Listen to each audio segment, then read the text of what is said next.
Okay, good morning, everyone. Please stand and join us in the Pledge of Allegiance.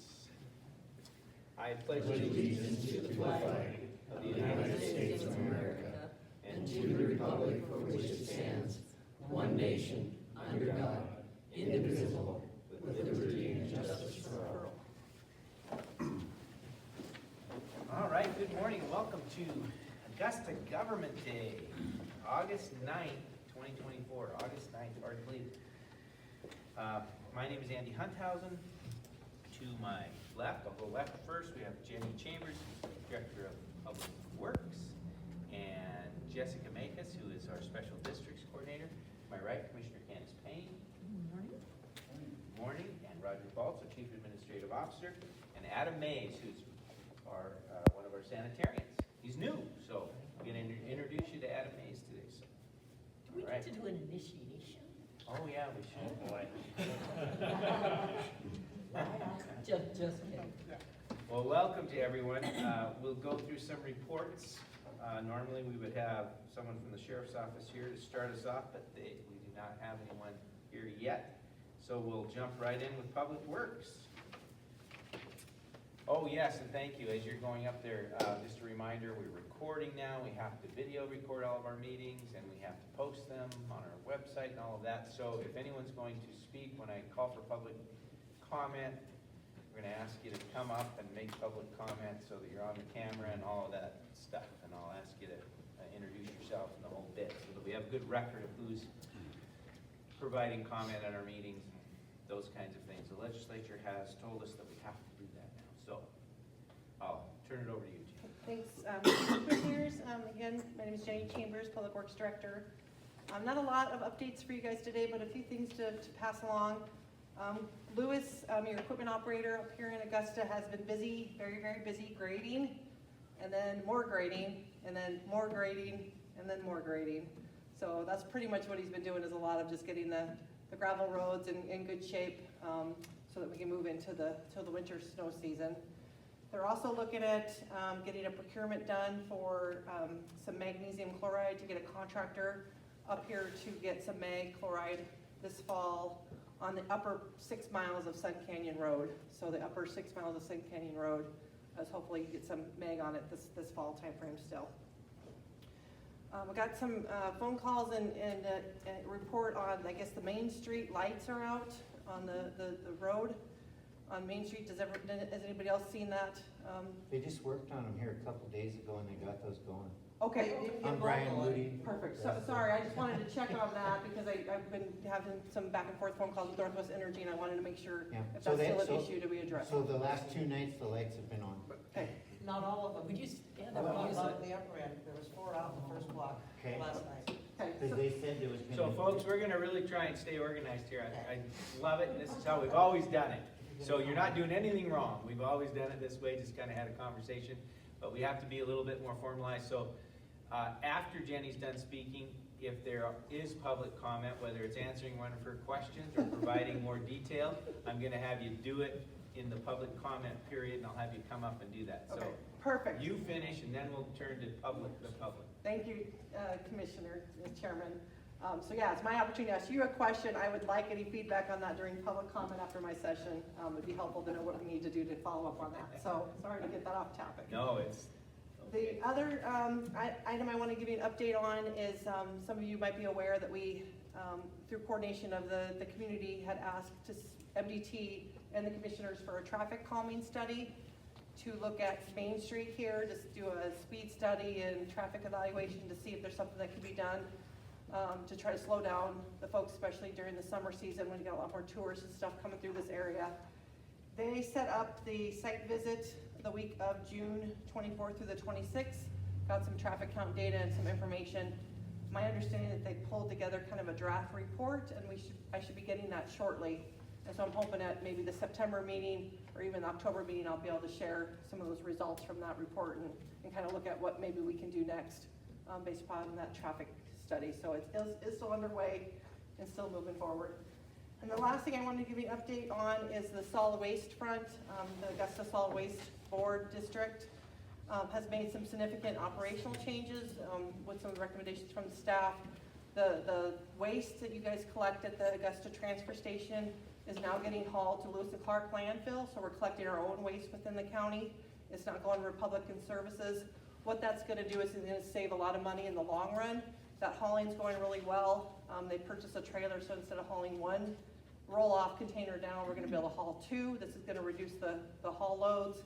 And so just wanna let you know, hopefully nobody in the community has really seen much of a difference with the transfer station, and that it's gone pretty smoothly.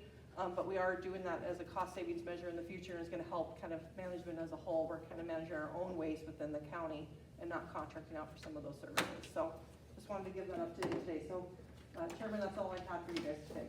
Thank you. So if there are questions or comments for Public Works, I'd ask you to come one at a time up to the podium, and you can give us your information or questions. If you have anything else, please come up. And when you get up there, then for the record, we'll have you state your name. Pretty please. Thank you for accommodating our new rules. I'm Benita White, and there were times, and yes, I think the lights were a lot better last night, but there's 4 on that end that still were dark. There were times previous to that, there was none on, at night. So the dark part of town was downtown instead of the other way around. Yeah. They are better. Last night they were better, but they're not fixed yet. Okay, so we can follow up on that. Okay, fantastic. Is it request on the agenda? Yes. Any other public comment? Welcome. Hi, I'm Ron Nexted. I'm the cemetery caretaker. And the county's liable for all the weeds along the right of way.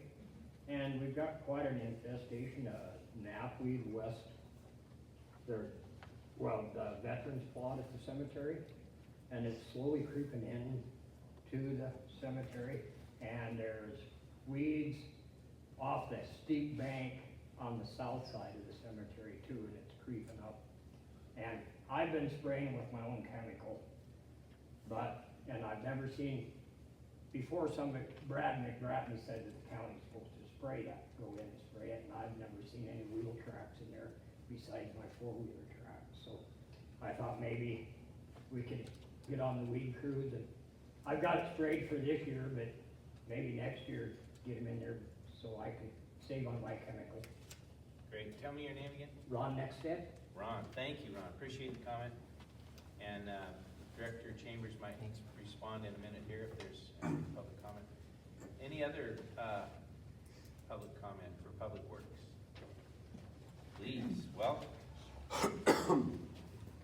See, that's kind of fun too. Yeah, thanks Andy. I'm so happy to be part of you all today. This is Jane Walker. Jane And Lothar? Lawther. Okay. And I have some questions about the transfer station. Again, how are we coming with any possibility for recycling the plastic plastic cans? Because that's been a community concern. And I wondered on an update if the identification system is working, and if we're making any money from folks that are not in our county that are using our transfer station. Thank you for the question. So as soon as we're done with comments and questions, Director Chambers, she's writing them down. She'll try and answer the best she can, and if she doesn't know the answer, she'll find them somewhere out there. So, yes, sir. Come on down. Brian Moody, Augusta. Tom, Whiff wanted me to ask you if we need the permit to clean the irrigation ditch out there on Bar Road, this side of the one. They're gonna be in the ditch, but not on the road. Half a mile of ditch they wanna clean. That's what I was on the phone to. On the lakes, I talked to, Jesse Lee when they were working on the lights the other morning in the rain.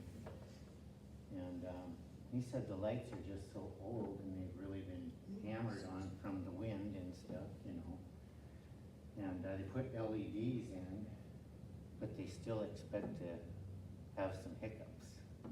The 2 lights that were out there across from our place, they're out at the sidewalk, they're both back on and been working really good for the last 2 nights. So, I don't know if they know about the 4 up at the end of Main Street. back in touch with them. Thank you.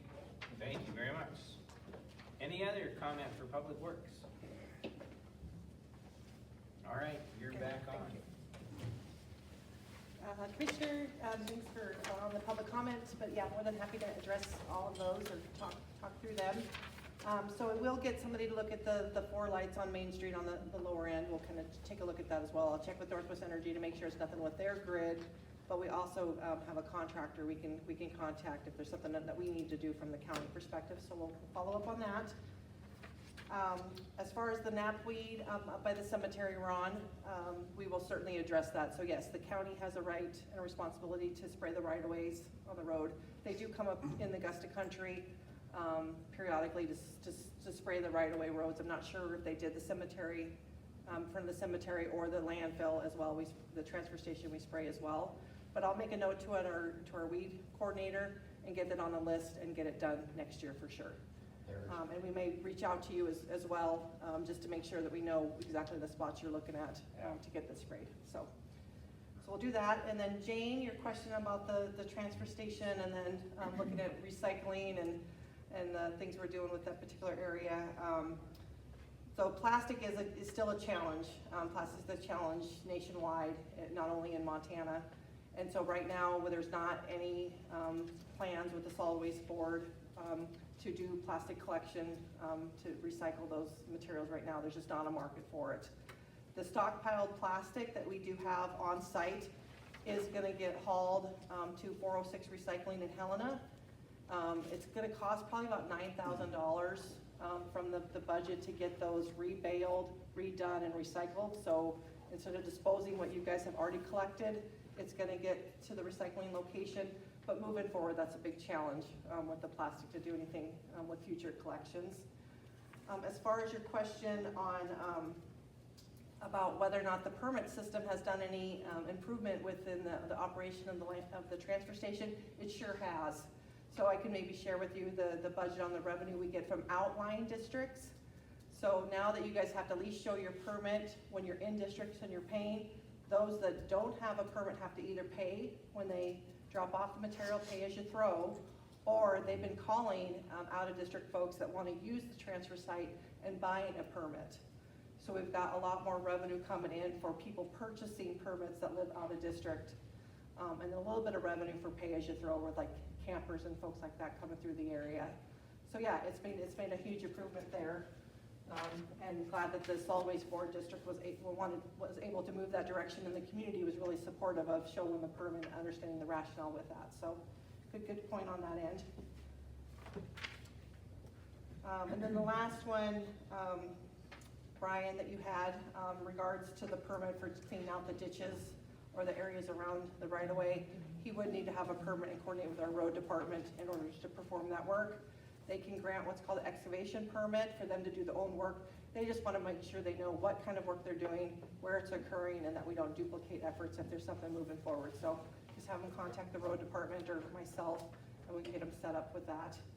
And then we'll continue to look at the lighting as a whole was also one of your comments there, but good to know the 2 that we had out are not working, so.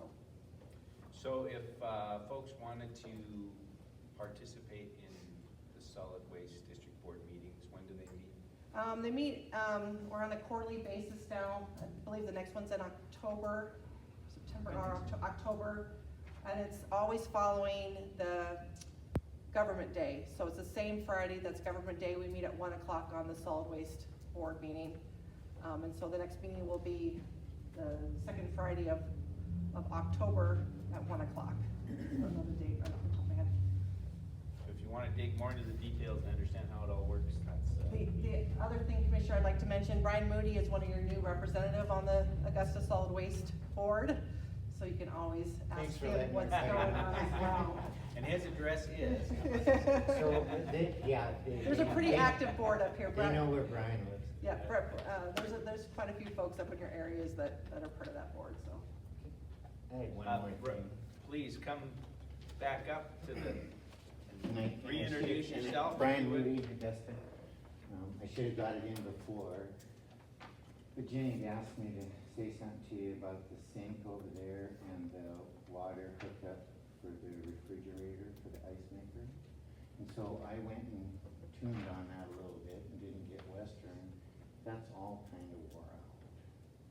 should be replaced, that piping.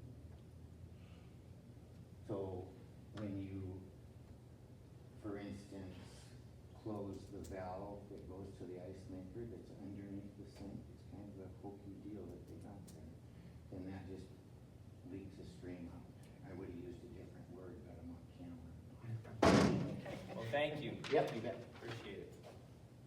Okay, anything else you want to? All right, we have that note down. She'll look into it. Thanks. Okay, thank you all very much. That was Public Works. We have a new face in our midst here. Welcome, Sheriff Dutton. We skipped over you. Normally, we would have halted all things until you got here, but this time we went ahead and started. Forgive him So- for lying like that. Well, welcome, Sheriff. Thank you. Sorry I'm late. It's been a rather busy time.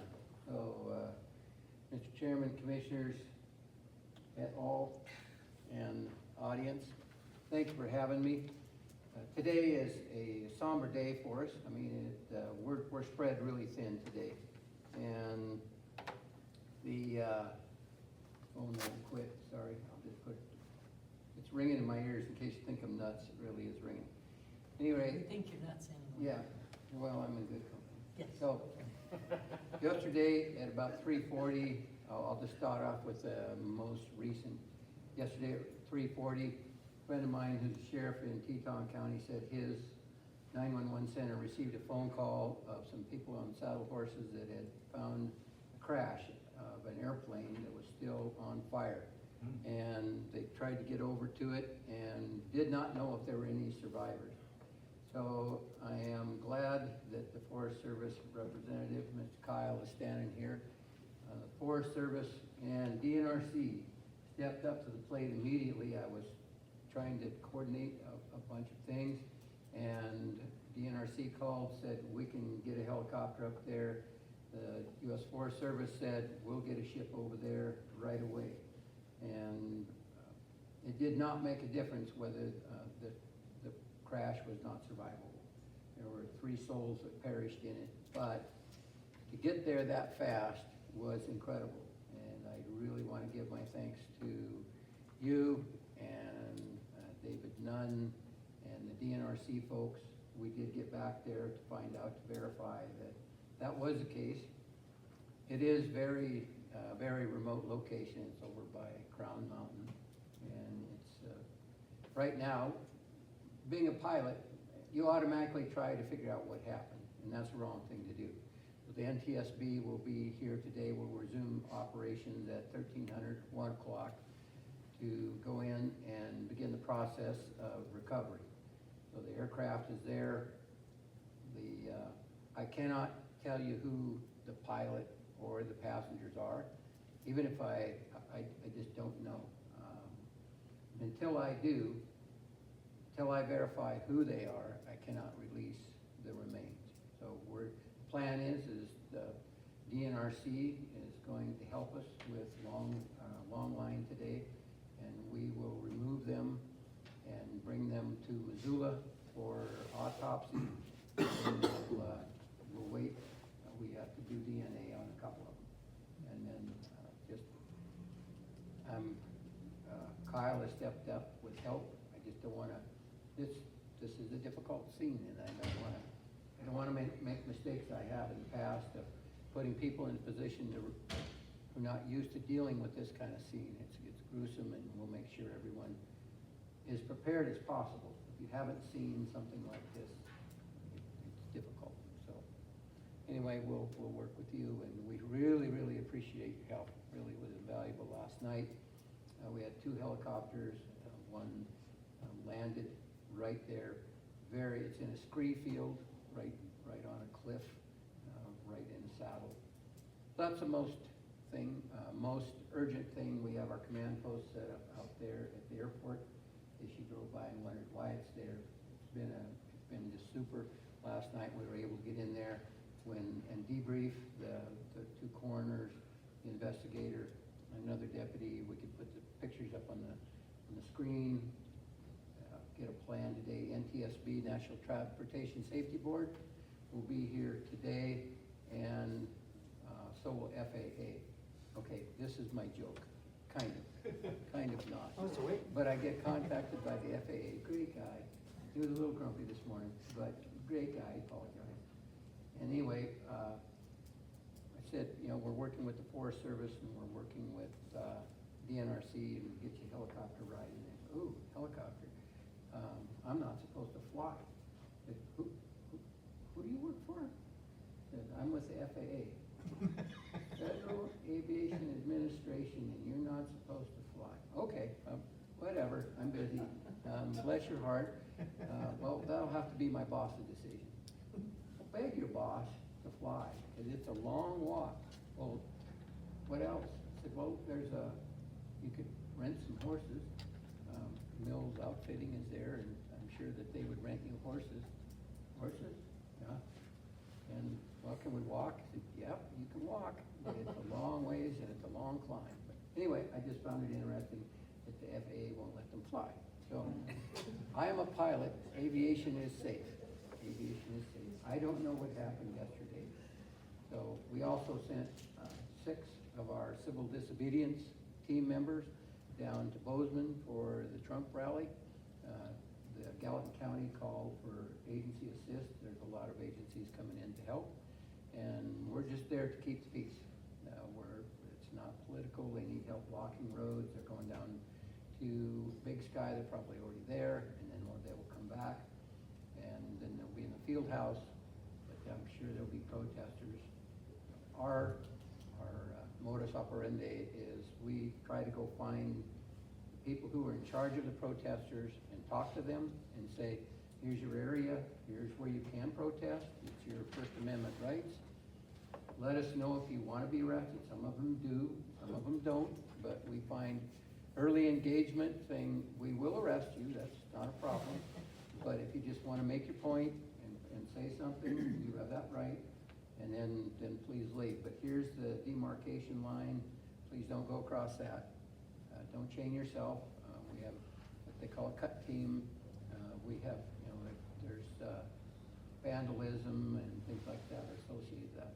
There's other things going on. We're extremely busy today. That's probably why you don't see Devin here today. I've assigned just about everybody to something today. But you're getting, Augusta is getting full attention. You'll see reporters running around. We will not be flying bodies back to your airport. We'll take them to another location. There's been ranchers that stepped up and helped us. And again, I'm giving my coffee cup. There was a reason, there's an insignia on this coffee cup, and it happened in 21, but one side of it is Western State Sheriff's Association, and the other side is U.S. Forest Service, and how the Western United States has worked to develop a relationship with the U.S. Forest Service. We don't always get along, but we'll always get together and talk about why we don't get along and reach.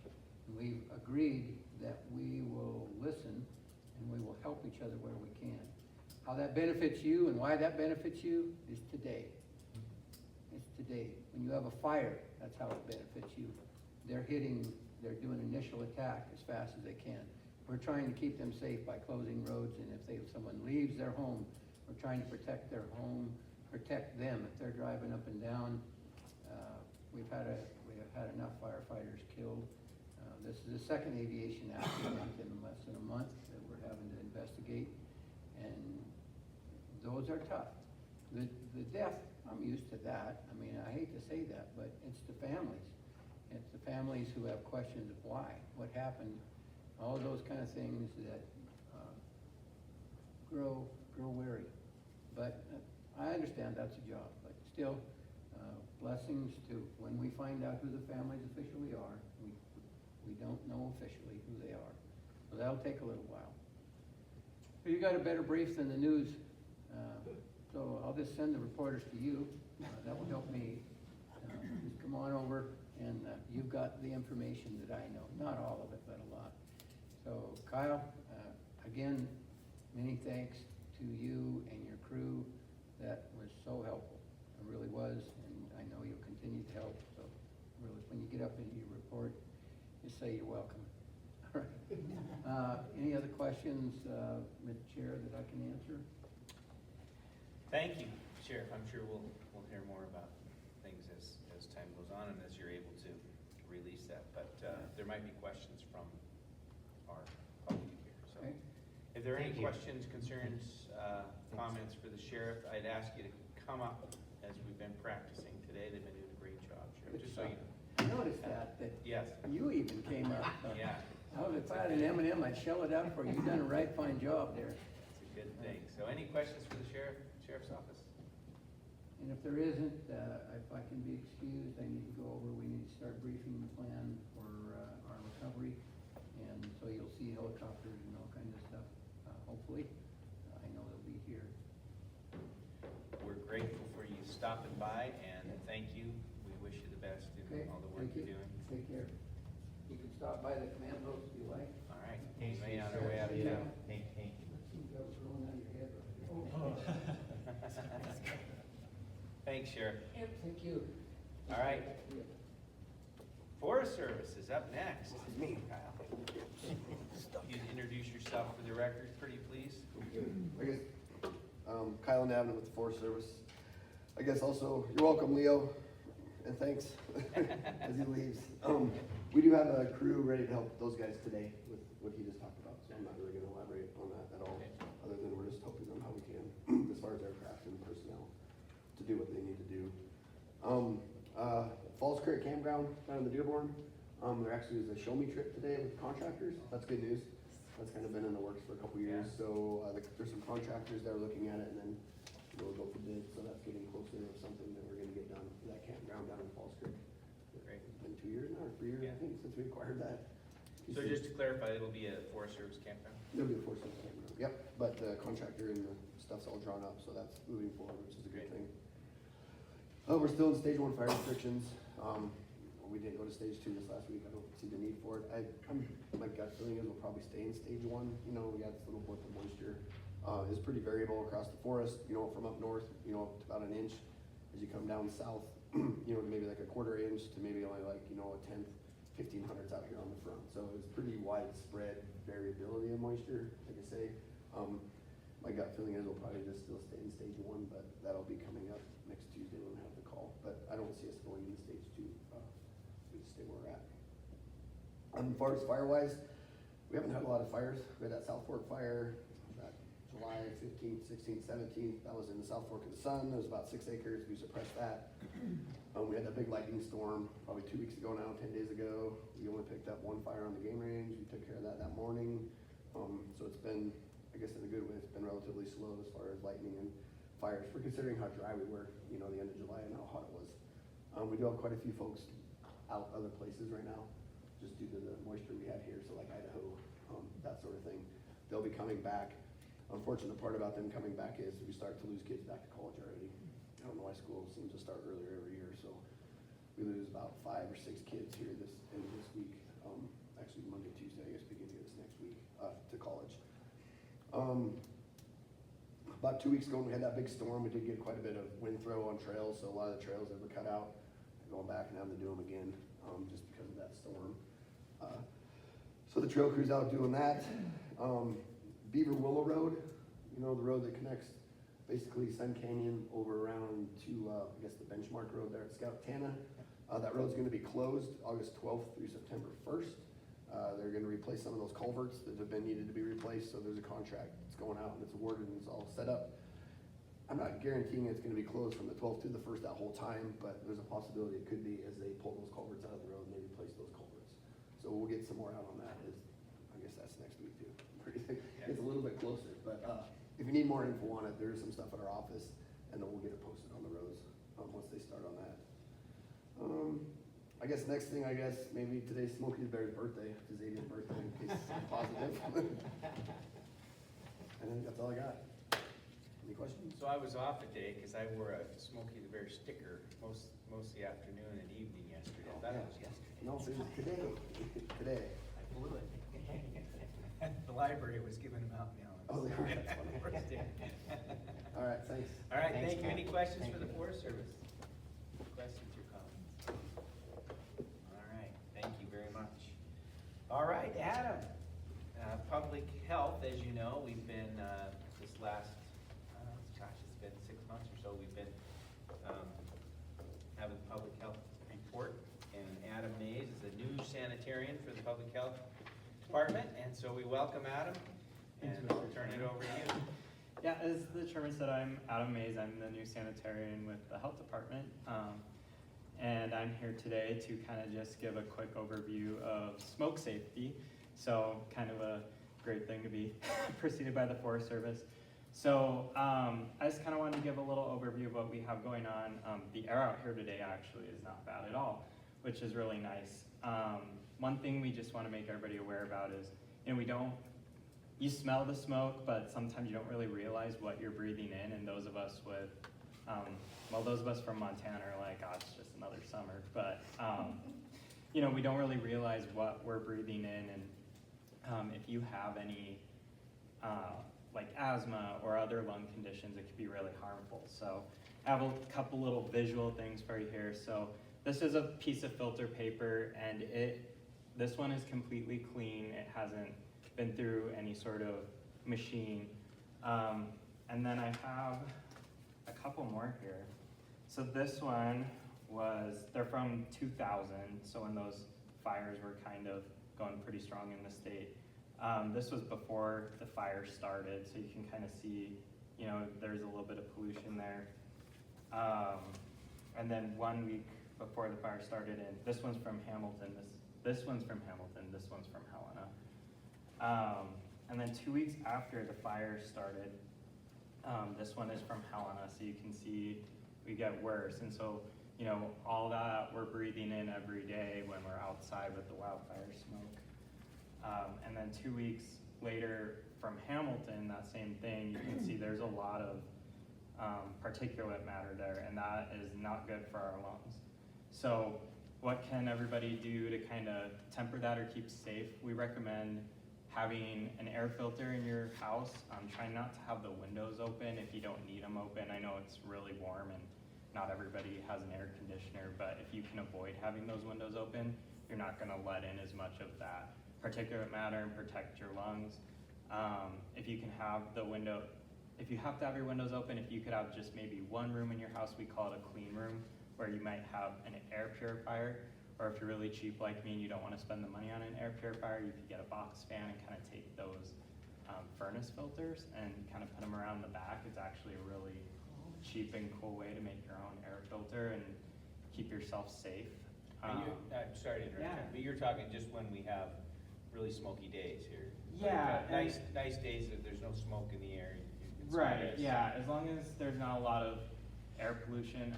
In the winter time, even though we can't smell or see it as much, that actually is a big thing in the winter time as well. So it's just good to have, maybe a room in your house where if you need a break or you want to be protected from that kind of air pollution, just to have that there, just to keep you healthy, or if you have anybody in your home that's sensitive, they can spend some time in that room and just get a break from some of the pollution in the air, natural or otherwise. I do have a couple little handouts here, and I'll keep them around after the meeting for everybody, but there's just kind of some tips on what to do to prepare for fire season, even though we're already in it, and there's still, for next year. And then I also have a little brochure here that kind of talks a little bit more about that, but make it short and sweet. And but yeah, if anybody has any questions, I'm happy to answer. So I'll ask a couple. Yeah. So the filter examples that you show there, you said Helen and Hamilton, just so people know, they're in the Helena Valley, we have an air monitoring We do. station. And so the air is passed through these filters and monitored and checked by us and DEQ on a regular basis, and I think that's what's going on in Hamilton. There's several stations around the state where they check, and that's where you hear, hey, on the news or whatever, you hear, hey, today's an unhealthy day for breathing or whatever. You've probably watched that during the fire season. That's where they get the information, is from public health and from Department of Environmental Quality. And if you're ever curious about, what the air quality is looking like, there's not a station really close to Augusta, but we do have the one in the Helena Valley, and there's one kind of like by Sibin, the Sleeping Giant station. And so you could go online, you could go to DEQ's website, and I forgot, it's mtdq.gov, I think. That might be. I'll check on that. You can go to there and go to today's air, and if you just go to Google, you could just type in today's air DEQ, and that'll bring you right there. And then you just click on today's air, and it lists out all the stations in the state that you can check. Or if you go to lccountymt.gov, we have a section in there, environmental health, and then you click on environmental health, and there'll be a place there that says air quality, and you click there, and then it'll bring you to another page, and you can click, go to the desktop site.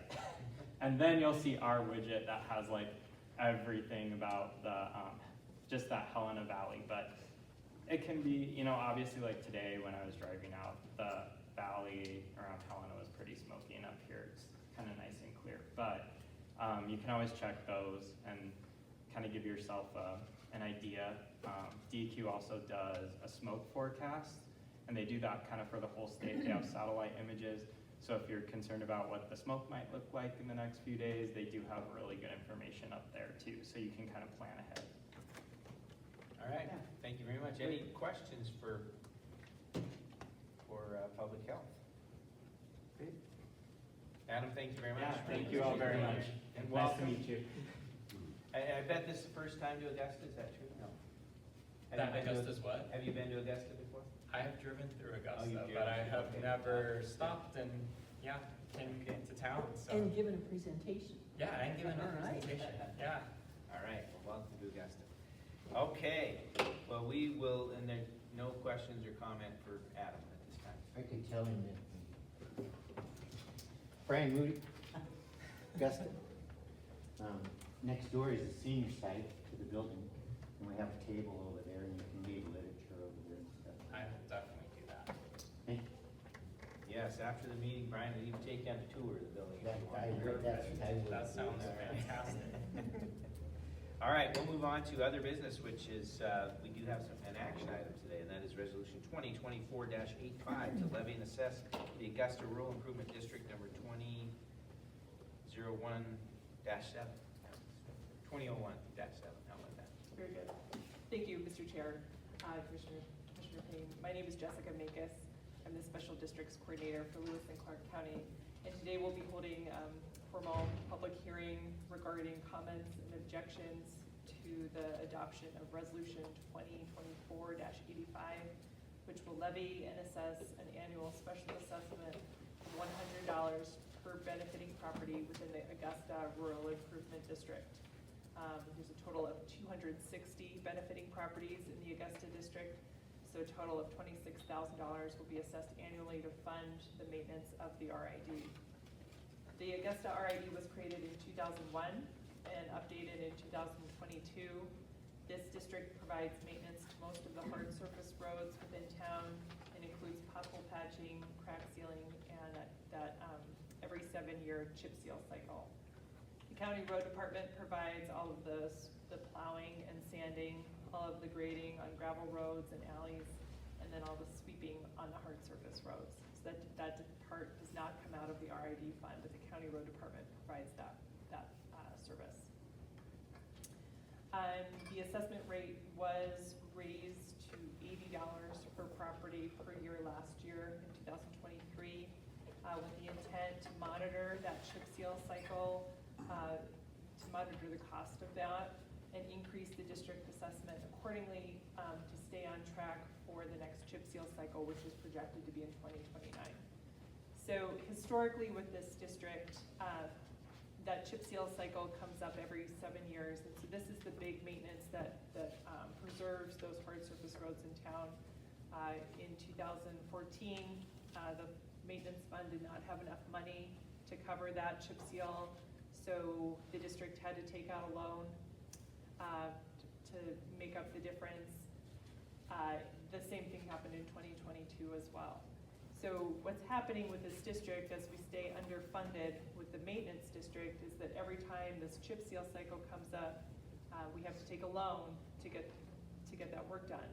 When we have to take a loan through a rural improvement district, we pay interest on that loan. Right now that interest rate is 5.75% through the Montana State Board of Investments where we get those loans.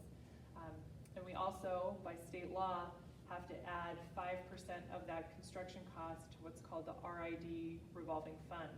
And that's the fund within the county that secures debt for rural improvement districts. By state law, we could take up to 10%, we take the very minimum at Lewis and Clark County, which is 5%. So, that being said, when we have to take a loan for this work, it costs a lot more even than just the cost of that work. So what I'm trying to do with the Augusta district, also with the Lincoln districts that are in a similar situation, is get us out of that loan cycle, break that cycle, so that we're assessing money, we're gaining interest on that Augusta fund instead of paying interest out later. So right now, in 2022, when we last had these roads chip sealed, that price went from about $1.70 per square yard in 2021 up to over $4 per square yard in 2022. We had this work done. It was, even more than we anticipated we'd have to spend. The county commission used a little bit of discretionary funds to help meet the deficit from what we had in the maintenance fund, what we had for the loan, and then that leftover because that cost increased so much. Right now, we're seeing prices around that $3 mark, so they have come down a little bit. We're certainly not going to get back down to where we were in 2021. We are seeing those prices level out. We're going to continue to monitor that. If we need to increase this again, I would recommend that. But right now, what I'm recommending is that we go from $80 per property per year up to $100 per property per year. So a $20 increase for the year for this district. With that $80 per property per year, what we are right now, I'm projecting a shortfall of approximately $43,000 for that chip seal cycle in 2029. So that's why I'm recommending we go up to $100 so that we can close that projected shortfall. An increase to this assessment will ensure that we can continue to have the annual maintenance, the pothole patching, the crack sealing, while we anticipate that next chip seal cycle in 2029. We talked about this in May at Government Day on the 17th as well. Legal notice of this increase and the public hearing that we're having now was sent to all benefiting property owners within the Augusta district. It was also published in the Fairfield Sun-Times as well as the Helena Independent Record on July 13th and July 20th. We have received no written testimony at the Clerk and Recorder's Office regarding this increase. And I would staff recommend that we approve this resolution and move forward with the increase to this assessment rate. Thank you for the presentation. A couple of questions, and you said this well, but I'm just going to reiterate it so people catch it. And that is that the intent is to make sure that we have enough money in the account for the 2029 chip, or the anticipated 2029 chip seal. And if we don't at that time, then we would be forced to take out a loan. And the district would be responsible for that loan, and they have to pay interest on that loan. They have to pay the revolving fund fee on that loan, and so it makes that loan more expensive, or that chip seal that much more expensive. So the goal here is to try and say, hey, what are we gonna really need by then? Let's save it so that we don't have to take out a loan when we get there.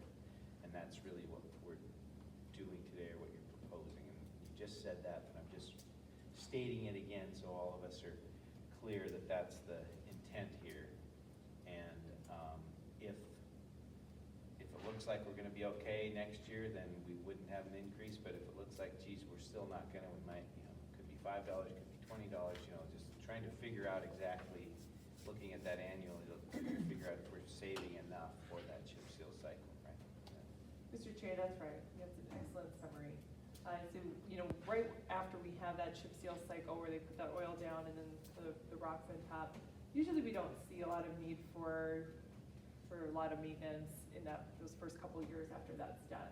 As we go further into that cycle, 4 or 5 years in, that's where we might see some potholes develop, maybe need a little bit more crack sealing to hold out till that cycle comes up.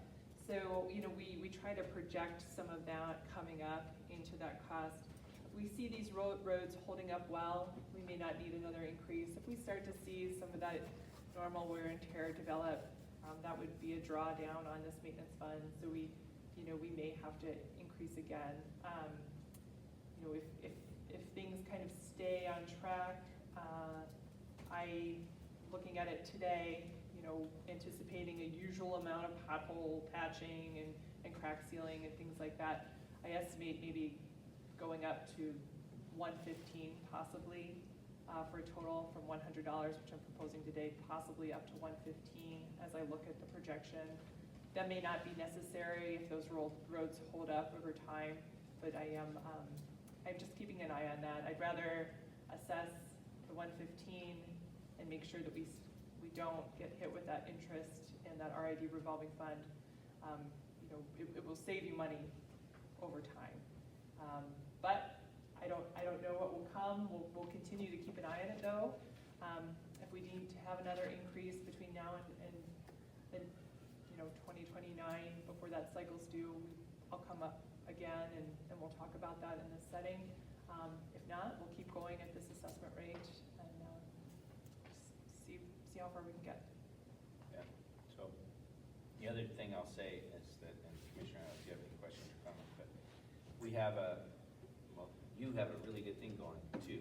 Yeah, we have a great partnership going, and I think Jessica mentioned that in her, that the RID only pays for this chip sealing and the patching and all of that. So the plowing when there is snow and the sweeping and any grading if there is for sanding, any grading that there is, thank you, for those portions that are not hard surfaced, that's all covered by the county.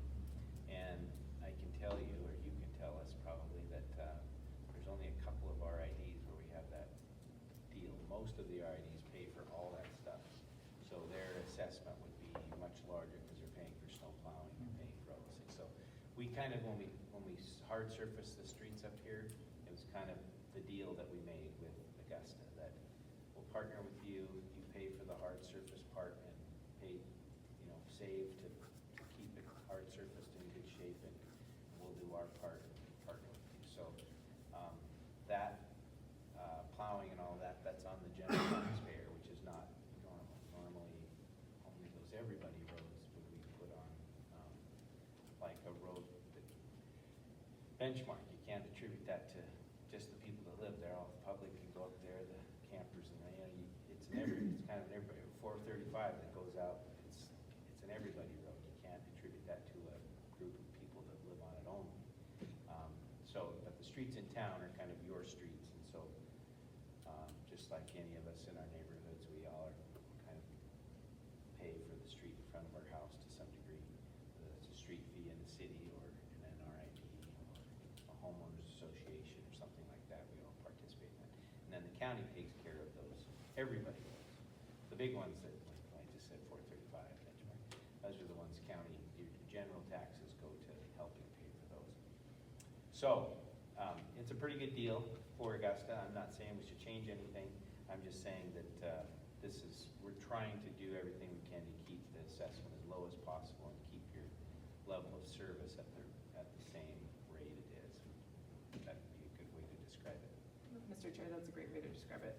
I think we have about 130 different RIDs in the Helena Valley, in those residential neighborhoods and things like that. And those RIDs are responsible for all of their snow removal, and we have to hire contractors to do that. The county road department does not provide those services in those areas. So it is, certainly, I know we're talking about an increase right now, but it's certainly, I would say in the scope of RIDs within Lewis and Clark County, this is certainly a much lower assessment than a lot of districts pay in the Helena Valley right now, because of that coordination. I have a comment. It seems to me that having a paved road in front of your home would increase the value of your home. And we never think, well, I'm gonna live here for the rest of my life. But eventually that home will be sold. And having a paved street in front of it is certainly an attractive feature that increases the value of your home. And we do have a choice. We don't have to fix up the roads. We could just let them all become a two-track but that's not what we're doing. We want this to be a community that we can all be proud of, and that includes keeping the roads fixed. And I was wondering, Jessica, the remarks that were made about the streetlights is somewhat someone said they're very old. Do we need to be thinking about having some kind of an improvement district? Oh, I don't know that they're so old. Brian, Uh, I'm gonna just let the you gotta commissioner wait. finish. Okay, so, Jessica can respond, we'll have a moment for public comment in a minute. You can add whatever you'd like, okay? so do we need to be thinking about a way to keep the lights on in Augusta? Thank you, Mayor, Commissioner Payne. Thank you. There is actually an Augusta lighting district here. It's I think one of the oldest special districts. I want to say it was created in the 1920s, if I'm not mistaken. That district does not cover those ornate, kind of fancier lights, I think, that are in town. Those ones are covered by, I believe, Northwestern Energy. But for some of the other lighting in town, that district is in place for utility bill and maintenance and so forth. However, those special, kind of fancier lights that we have in Augusta are covered, I think, under the jurisdiction of Northwestern Energy, I believe. If that helps answer Who that. pays Northwestern Energy? That electricity's not free. The lighting district. The lighting district does, Yes. okay. But they maintain those light fixtures. If Okay. that makes sense. Okay, thank you. Thank you. Anything else you want to add? No, thank you. Okay, we are going to now provide opportunity for public comment or questions. But again, one at a time, come up, state your name, and then give us your questions or comments, pretty please. So you're welcome to come on up. We'd love to hear it. So I don't know that the lights that we were discussing, Name, Brian Moody, Augusta. And I don't, what I was told by the electricians is that the lights are taking a beating from the wind. And so when it's really windy and you go out there and look at those lights, they're just a rocking and a rolling. And so that's kind of what's wearing, you know what I mean? It's not the electrical wires or nothing like that. Now, they did replace the fluorescent bulbs that were in there and they've changed those over to LED. They're not maybe quite as bright as they were, but they're not bad. But we are gonna continue to have problems with those lights after I talk to the electricians about it's not my assumption, but. Okay. thank you. Thank you. Yeah. Any questions or comments about the hard surface streets in the RID? Kylan Abbott, just a citizen this time. I guess I did look at that in May, and I didn't recall quite a lot of it right now. I just wish I would have remembered more of that. I guess my question is that RID district, is that just the houses that are along that path? I guess, are those the ones that would be getting the extra tax? And I guess, and if that is the case, I guess how come we can't expand that?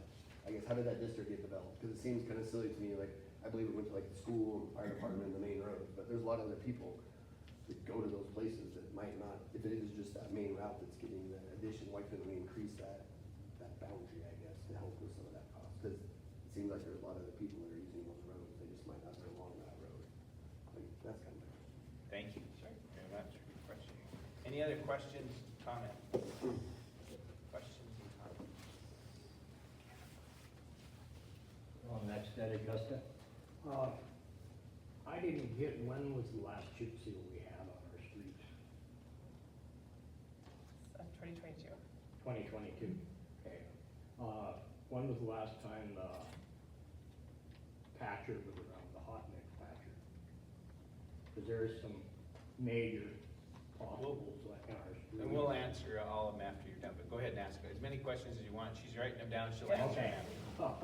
Okay, and, well, that's about when I got it. I didn't hear when that last chip seal. I work for the state, so I kinda have an idea of crack sealing and chip sealing, pothole fixing and all Okay. that, so.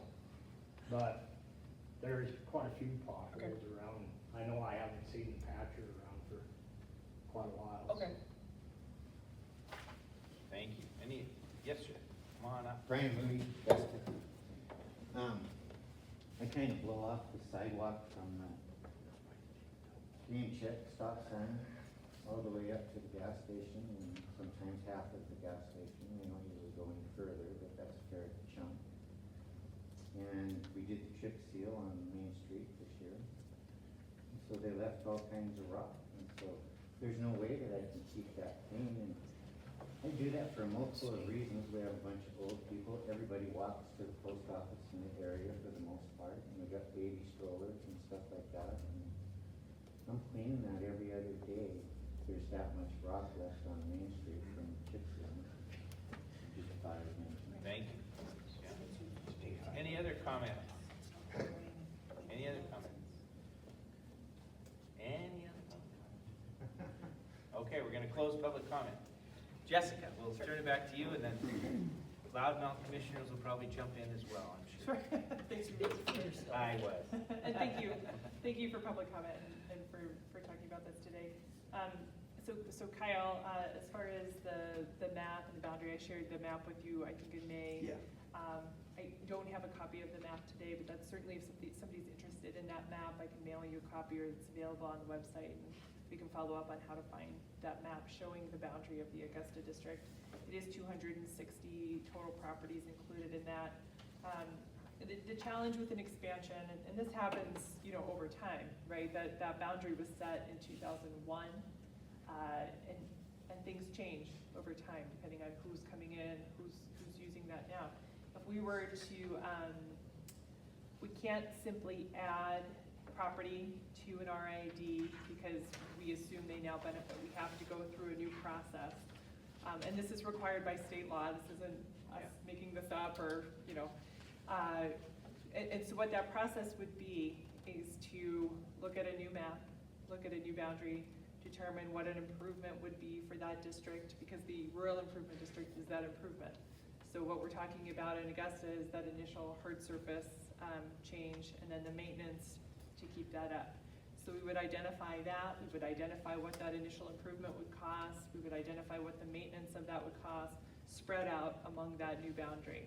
We would then have to circulate a petition among those properties. We would have to get at least 20% support back, and then we could bring it to a public hearing setting where we consider the resolution of intention to create that district. Generally, when we have a successful petition, our commission generally approves that resolution of intention. And what that does is trigger a public comment and protest period. Legal notice would be sent to every proposed benefiting property in that new boundary. They would have a 30-day comment and protest period to submit protest or support of that district. If greater than 50% of that area, of those benefiting properties, protested the creation of that district, by state law, we may not move forward. If less than 50% protest the creation of that new district, it would go to a resolution to create that district, and our commissioners would decide whether or not to move forward with the creation of that district. If that new district were created, we would then send a second round of legal notice out to all of those benefiting properties and publish that as well. And that would be considered in a third public hearing, which would levy and assess the district. And so that's when we would determine, how much that cost would be, pass that resolution to assess, and then it would get added on to the next tax bill. So that's the process we would have to take to redo the district. Certainly something, if we have a number of people that are interested in doing that, and have an idea of where we think those boundaries maybe should be now, I can help you through that process if you're interested. It does take some public support, and it takes some public initiative to get that petition circulated and to get that process going. Certainly though, myself and our staff that work in this program are here to help with that effort if needed. It's quite a process. Essentially, you're creating a new district. Yeah. You're creating more taxes for the homeowners, and we want to make sure the homeowners are willing to pay more taxes. Right? Well, you're creating a new district, so you're expanding Larger district. the district, and this district that exists might be dissolved. Mr. Chair, that's correct. So that would be the process. And then two, the reason that you can't just add property onto an existing district is you have to have that protest period. You have to give people the information of what they would be paying for what that would be, you know, what that money would be going towards, and give them that opportunity to object or protest, and have that voice heard through that public process. Jessica, so my comment is, we have to give this notice because it will impact property taxes to the people in that district. And we hear a lot of complaints about property taxes, so we wanna make sure everybody understands that this is what's happening. Thank you for a wonderful explanation, Jessica. Yes. Thank you, Mr. Chair, thank you, Commissioner Green. Yes, these special assessments, even though they're a special assessment, it is represented on tax bills, and so it is, and that's why it's required by state law that you go through this process, and that you have this public notice, this public, process to hear any assessment. And that's why, you know, we have to go through this process even for the current district, right, to continue to assess what it takes to maintain this district. You know, we have to have this meeting and legal notice and all of that. The existing boundary and the existing district, all of the 260, you said 260 properties within that district are benefiting properties from this district. So they are included, and if you did expand the district, it's likely they would all be included as well, plus more folks as was mentioned. But definitely the folks that are in it now are benefiting properties. Certainly. Yes. Thank you, Mr. Chair. Yeah. Okay, so I'll move on to Ron, to your comments about the potholes. I did talk to, it was last chip sealed in 2022. The next chip seal cycle is scheduled for 2029. I did talk to Caleb Makus in Helena, who's our AD construction coordinator. He mentioned that he had not been up to Augusta recently. He and his wife just had a baby, so he's been kind of closer to home right now. But certainly, if you have locations where those potholes are right now, please let me know. We can talk after this meeting, and if you can give me some of those spots. Jenny and I can take a look today at some of those areas, and I can take that back to Helena and make sure that we get that patching scheduled up here as needed. Let's see, and Brian, to your comment about the chip seal that happened on Main Street, it says that Main Street is maintained by MDT, Montana, yep, exactly, the Department of Transportation. So I know we've had some issues there with the snow plowing and things like that in the past, getting them to be responsive, but certainly I think Director Chambers and I can follow up with MDT about concerns there about that leftover rock in the chip seal. Welcome. Great, thank you. Other questions, comments? I happen to have a copy of my property tax statement. Right here, special assessments, and that's what we're talking about here. So it's not a surprise, you have the information, you just have to be able to interpret. So that's all. Thank you. Thanks. Okay. All right. No further questions, comments? I have no further questions, but I'm willing to come up with a motion. I wish you would. Thank you. Okay. Chairman Hunthausen, I move that we adopt or approve, which, Either will work. okay. Positive outcome for resolution 2024-85 to levy and assess the Augusta Rural Improvement District number 2001-7 as presented by Jessica Makus. Second, moved and seconded to approve resolution 2024-85 as presented. Further discussion? I've said all I want to say. All right, I will just say thank you to everyone that's here and commented and all of that. And I think it is, things do change over time. We heard the comments about, including more people in the district and all of that, and it is a challenge. It would be a whole new district, but that is not something that is impossible to do. It's just quite a process. So in the meantime, it seems most appropriate to move forward, make sure that we have enough money in the account to do the chip seal in 29 and not burden all of you and all the folks that are in the district with extra fees and interest and the whole bit that goes along with taking a loan out at that time if we don't save enough money. So it makes sense to incrementally increase this if we need to, and Jessica's keeping a very close eye on it. So if the need isn't there,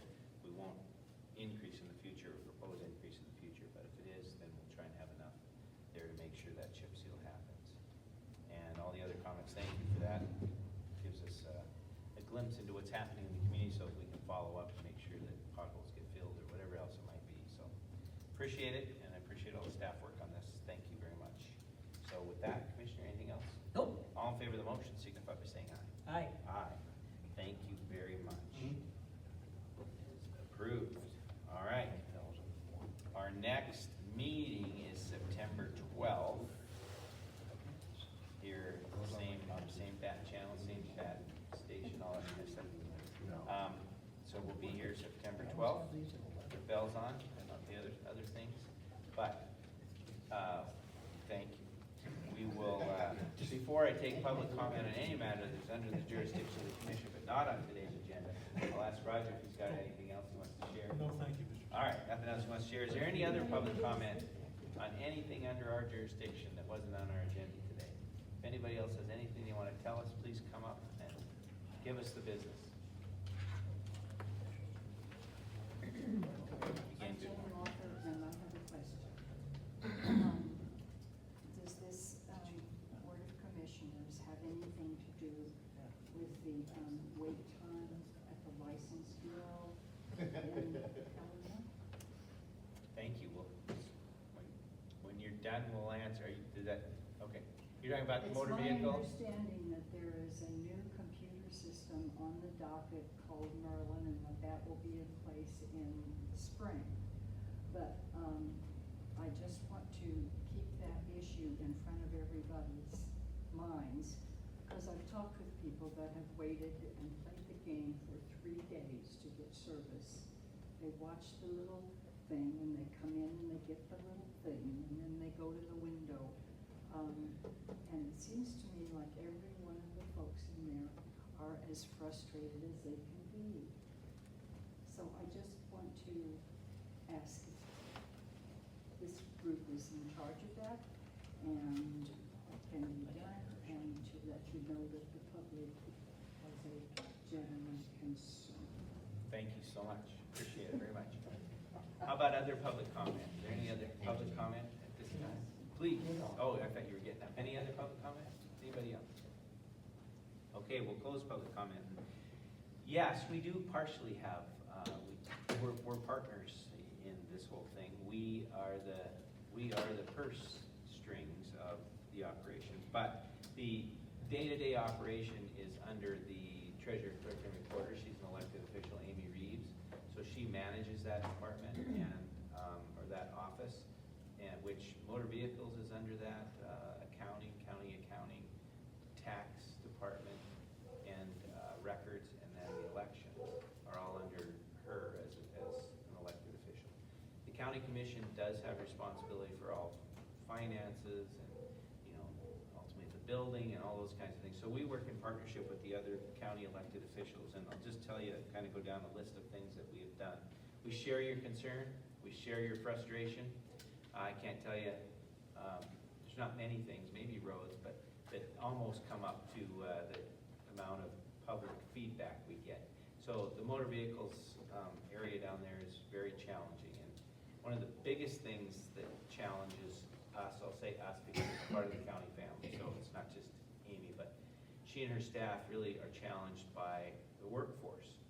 So we have, and the commission funded this, so we have, as a county, invested in 4 new windows. So there's 4 more stations to serve the public there. And it was quite expensive. We used part of our American Rescue Plan dollars for that because we recognize the community need. However, it has been so challenging to try and staff that. And then when we get staff there, it's a high level of, or a large amount of training they have to go through. So they're often sitting next to the hip of someone who's been there for a while for weeks. And then it takes weeks to be able to do titles and to get certified by the state to be a person that can access the state system and do titles. You mean they don't want people making mistakes Yeah, on they my don't. car title? That's right, they don't want people making mistakes. So Darn. they require this level of proficiency before they'll give them access to the state system. So a lot of times they say, geez, you got 3 people back there and this window's not even being, no one's there. You know, it's like, well, we're trying to train this person. And then we'll get 3, 4, 5 weeks in and we get a couple people quit. This is too hard, too much pressure. I don't want to do it. So then we're hiring more So we have not been able to get fully staffed for a length of time to get everybody proficient for quite a while.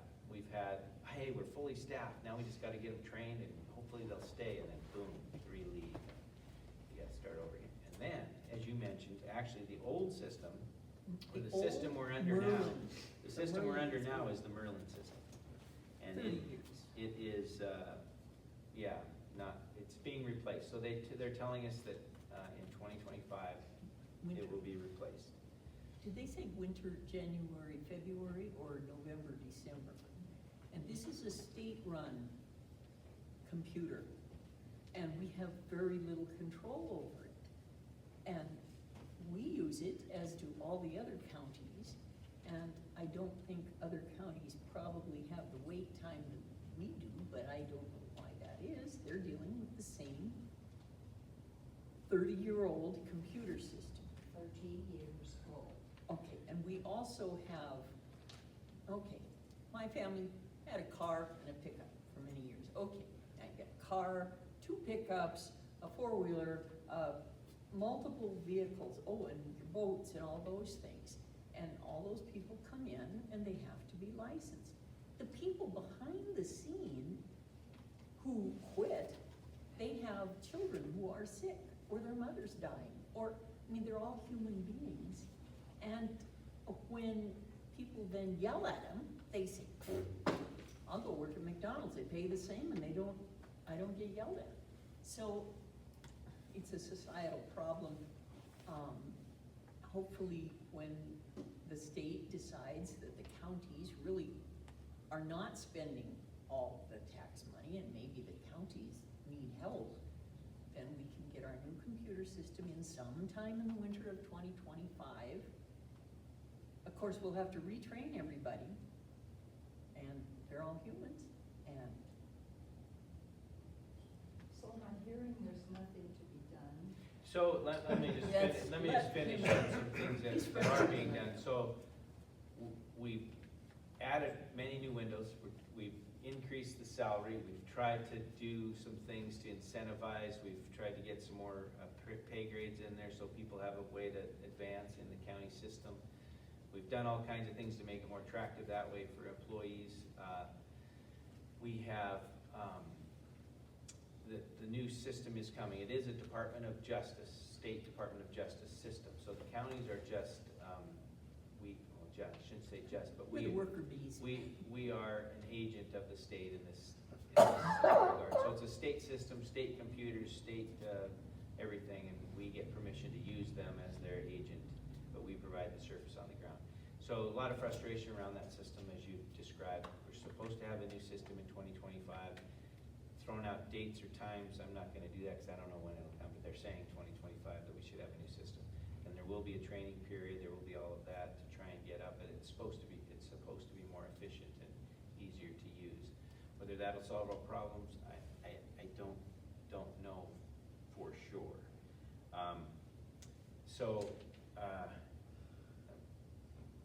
The other thing we're doing is we have asked, and working with our other elected official, she has asked for help. So are there ways to make my system more efficient? So we have asked our Human Services Department, we're doing essentially an audit of the work down there, how it's done, how it's working, how they could be more efficient, how they could use their time more wisely. Are there cross-trained people? So someone that might be in the tax department, and I'm making this up, but I'm just using it as an example. Someone who might be in the tax department and it's not a busy time of year, could they be cross-trained to do some of the motor vehicle stuff? Or someone in elections, could they be cross-trained to do motor vehicle stuff? So we're looking at that. We're offering overtime. The commission has said, we'll try and dedicate more dollars to this if that will help. So we have tried to do all kinds of things and put things in motion to improve this problem down there and the efficiency. And hopefully a combination of all of those will make a difference in the coming months. But we recognize the issue for sure, and it's been challenging. Go ahead, Commissioner. I have come up with this idea. We have the bookmobile, and it travels. And I was thinking that if we had a county office, so that the bookmobile style, only it has to do with licensing, could come to Augusta and Lincoln and Marysville and all these places that are farther from Helena. And if we could get something like that to work, it would ease the burden on the folks that get tired of driving the 75 miles to Helena. It might take up some of the slack as how many people are standing in line down there.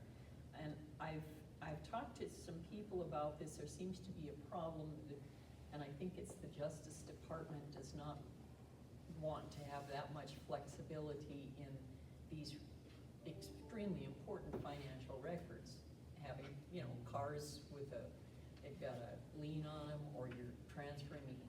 That's not something you just want to throw out there and hope for the best.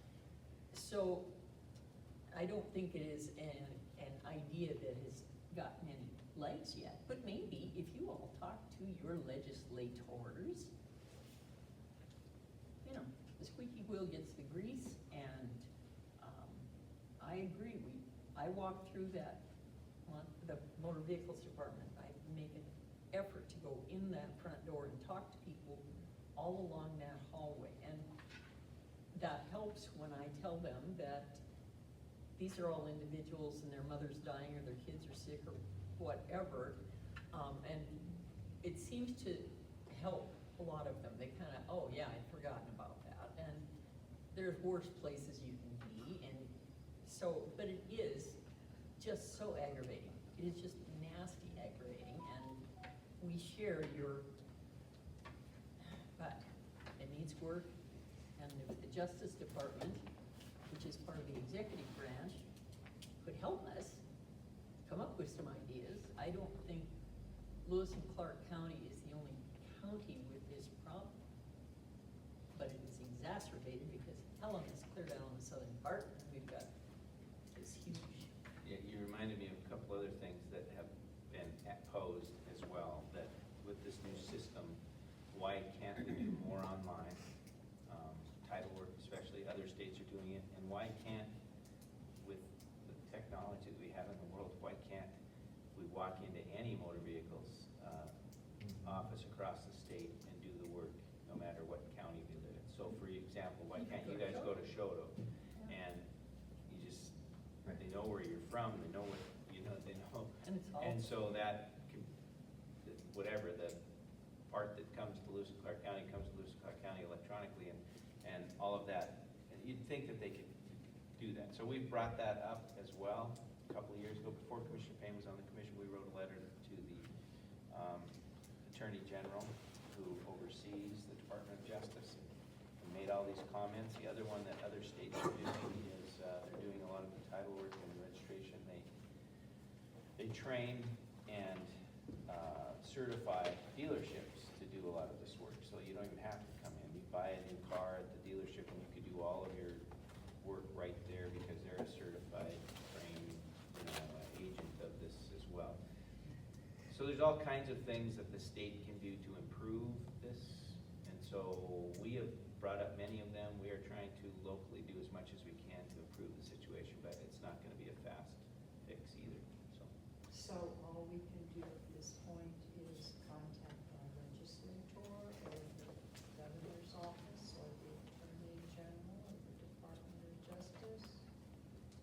All of those are great, Yes. great options. I mean, I think talking with us is great. We recognize there's a problem. We're gonna do everything we can within our ability to invest in it, invest in the people, invest in the technology the best we can, and try and improve the situation. So we've been doing that, and we'll continue to do that, but We need some we are help. frustrated as well, We need yeah. help from the legislature to recognize that we're not the bad guys here. We're trying to work with our local constituents to make it better. But our hands are kind of tied. And I think the legislature could take a look at this and help the Attorney General to see the light. I think the Clerks and Recorders Association statewide will have a strong voice at the legislature as well, so giving them your feedback. Say that again. The treasurers, clerks, and recorders association, they're kind of like the Montana Association of Counties, they have their own association that they just had their conferences last week, matter of fact, in Mount City, I think. And, so they're voicing their frustration with the state and the legislature as well. But the legislature has agreed to invest in this new system, so it's supposed to be up and running, it's supposed to be better, but, anyway, we share your frustration, Thank you. and we're working on it. I used to say I need a shirt that says, it's complicated, and on the back says, we're working on it. On the other hand, we don't want to make light of No, these not at all. issues. It is, I had an altercation in the hall down there at the Motor Vehicles Department a week ago Tuesday. And I was trying to explain to this gentleman that, yeah, it's a problem, I'm sorry you've had to wait, and he got mad, and I think he was off his meds or something. As luck would have it, there was a deputy sheriff sitting right next to me, and he got up and took care of the matter. But I was startled that a person in our civilization would take it, and all of a sudden, and you know, I'm a 72-year-old grandmother, and he's coming at me. Anyway, we don't make light. This is important, it impacts people, and it's just like being pecked to death with the chickens. Just, what can we do? So I appreciate your bringing it up, because even the people who aren't commenting, it does impact all of us. Oh. Thanks, Commissioner. I Okay, knew you'd be thrilled. absolutely. All right, anything else you have? I have nothing. Yep. Okay, well, you almost got the last word. I'm gonna take it from you from there and say that we'll see everyone on the 12th of September. And with that, we'll stand adjourned. Amen.